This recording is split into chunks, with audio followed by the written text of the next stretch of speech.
சின்ன விடயம் என்று எல்லாரும் நினைக்கிற விடயம் தான் எத்தனையோ வீதி விபத்துக்களை உருவாக்கி இருக்குது. சரி, ஒரு சிக்னல் எப்போ போடுவதுன்னு பார்ப்போம். சிக்னல் போடுறது ஒரு சின்ன விடயம் தானே, அதால என்ன வரப்போகுதுன்னு நீங்க நினைக்கலாம். இதனால எத்தனை வீதி விபத்துகள் உருவாகி இருக்கு. சரி, அப்போ சிக்னல் எப்பதான் போடுறது? சிலர் என்ன செய்யணும்டா, சிக்னலை டக்குனை போட்டுட்டு டக்குனை திரும்பிடுவிடும். இதால இவ்வளவு விபத்துகள் நடந்திருக்குன்னு தெரியுமோ? இப்போ கிட்டடியில் ஒரு கொமெண்ட் ஒன்று வந்திருந்தது, ஒரு வைத்தியரால் கொமெண்ட் பண்ணியிருந்தார். சரி, அப்போ எப்பதான் சிக்னல் போடணும்? உண்மையா நீங்க 100 அடிக்கு முன்னால், அதாவது 30 மீட்டருக்கு முன்னால், அது உங்களோட வாகனத்தின் 6 தொடக்கம் 10 மடங்கு தூரத்துக்கு முன்னாலே நீங்க சிக்னலை போடணும். ஏன் சிக்னலை முன்னுக்கே போடணும்னு சொல்லுங்க பார்ப்போம். அப்பதான் மற்ற சாரதிகள் பார்த்து நீங்க எங்க போறீங்க, உங்களோட வாகனத்தை நிப்பாட்ட போறீங்களோன்னு பார்த்து அவர்கள் அதுக்கேற்ற மாதிரி முடிவெடுக்கக்கூடிய டைமை கொடுக்கணும். அதாவது அதை ஏர்லியா போட்டா தான் அவர்களுக்கு நேரம் இருக்கும். இப்போ நாங்க முன்னுக்கு போய்கொண்டிருக்கிறோம், ஒரு 50 மீட்டருக்கு முன்னாலேயே சிக்னலை போட்டு அவருக்கு விளங்கும். அதே நாங்கள் ஒரு 5 மீட்டருக்கு பக்கத்துல சிக்னலை போட்டு விட்டா சடனா அவரால் முடிவெடுக்க முடியாம இருக்கு. அதுதான் மிக முக்கிய காரணம். ஆகவே நீங்க சிக்னலை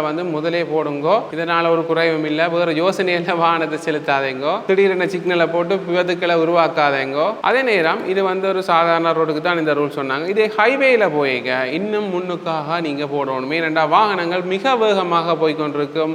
நீங்க பக்கத்துல சிக்னலை போட்டு அவர்களால் முடிவெடுக்கிற நேரம் காணாமல் இருக்கும். இந்த வீடியோவை மறக்காம உங்களோட சிக்னல் போடாம ஒரு ஃப்ரெண்ட்ஸுக்கு ஷேர் பண்ணி விடுங்கோ. நன்றி, வணக்கம்.